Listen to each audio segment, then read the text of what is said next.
ನಮಸ್ತೆ ವೀಕ್ಷಕರೇ, ಅಮ್ಮನ ಅಡುಗೆ ಚಾನಲ್ಗೆ ಸ್ವಾಗತ ಸುಸ್ವಾಗತ.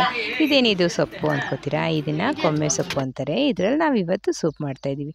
ಇದನ್ನು ಕೊಮ್ಮೆ ಸೊಪ್ಪು ಅಂತಾರೆ, ಕೊಬ್ಬರಿ ಸೊಪ್ಪು ಅಂತಾರೆ, ಪುನರ್ನವ ಅಂತಾರೆ. ನೋಡಿ, ಇದನ್ನು ಒಂದು ಹಿಡಿ ಕೊಮ್ಮೆ ಸೊಪ್ಪು ತೊಗೊಂಡಿದ್ದೀನಿ, ಒಂದು ಹಿಡಿ ಪುದೀನ, ಒಂದು ಹಿಡಿ ಕೊತ್ತಂಬರಿ ಸೊಪ್ಪು, 2 ಟೊಮೆಟೊ ತೊಗೊಂಡಿದ್ದೀನಿ. ಇದನ್ನೆಲ್ಲ ಈಗ ಸ್ಟೀಮಲ್ಲಿ ಬೇಯಿಸ್ಕೊಳ್ಳೋಣ. ನಮ್ಮ ಮನೇಲಿ ಸ್ಟೀಮರ್ ಇಲ್ಲ ಅನ್ನೋರು ಈ ರೀತಿಯೂ ಸಹ ಬೇಯಿಸ್ಕೊಬೋದು. ಇಡ್ಲಿ ಪಾತ್ರೆಯಲ್ಲಿ ಕೆಳಗಡೆ ನೀರು ಇಟ್ಬಿಟ್ಟು ಇಡ್ಲಿ ಪ್ಲೇಟ್ ಮೇಲೆ ಇಟ್ಟು ಅದರಲ್ಲಿ ನಾವೇನು ಸ್ಟೀಮ್ ಮಾಡಬೇಕು ಅಂದ್ಕೊಂಡಿದ್ದೀವೋ ಅದನ್ನು ಇಟ್ಕೊಳ್ಳೋದು. ನಾನಿವಾಗ ಇದಕ್ಕೆ ಕೊಮ್ಮೆ ಸೊಪ್ಪು ಇಟ್ಕೊಂಡಿದ್ದೀನಿ, ಒಂದು ಹಿಡಿ ಕೊತ್ತಂಬರಿ ಸೊಪ್ಪು, ಒಂದು ಹಿಡಿ ಪುದೀನ, 2 ಟೊಮೆಟೊ ಇಟ್ಕೊಂಡು ಸ್ಟೀಮ್ ಮಾಡ್ಕೊಳ್ತಾ ಇದ್ದೀನಿ. ಕೊಮ್ಮೆ ಸೊಪ್ಪು ತಿನ್ನೋದು ಆರೋಗ್ಯಕ್ಕೆ ತುಂಬ ಒಳ್ಳೆಯದು. ಇದು ಕಿಡ್ನಿಗೆ ಮತ್ತು ಒಳಗಡೆ ಜ್ವರ ಇರುತ್ತಲ್ವ, ಅದನ್ನೆಲ್ಲನೂ ತೆಗೆದಾಕ್ಬಿಡುತ್ತೆ. ತುಂಬ ಒಳ್ಳೆಯದು ಈ ಸೊಪ್ಪು ಸಿಕ್ಕಿದ್ರೆ ಬಿಡಬೇಡಿ.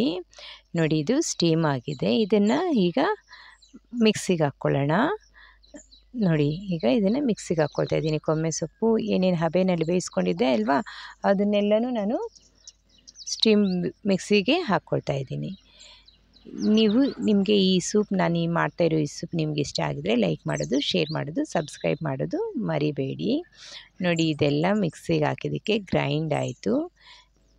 ಈಗ ಇದನ್ನು ಒಗ್ಗರಣೆ ಹಾಕ್ಕೊಳ್ಳೋಣ.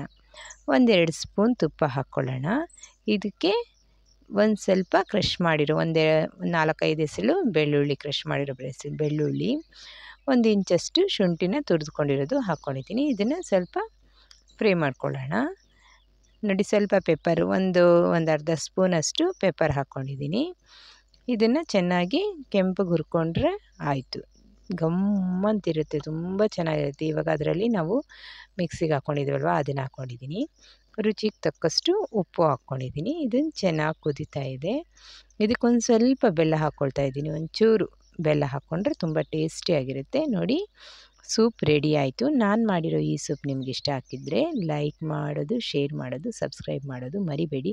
ಆದರೆ ತುಂಬ ರುಚಿಯಾಗಿರುತ್ತೆ. ನೀವು ಮಾಡಿ ಅದು ಹೇಗೆ ಬಂತು ಅಂತ ಕಾಮೆಂಟ್ ಮಾಡಿ.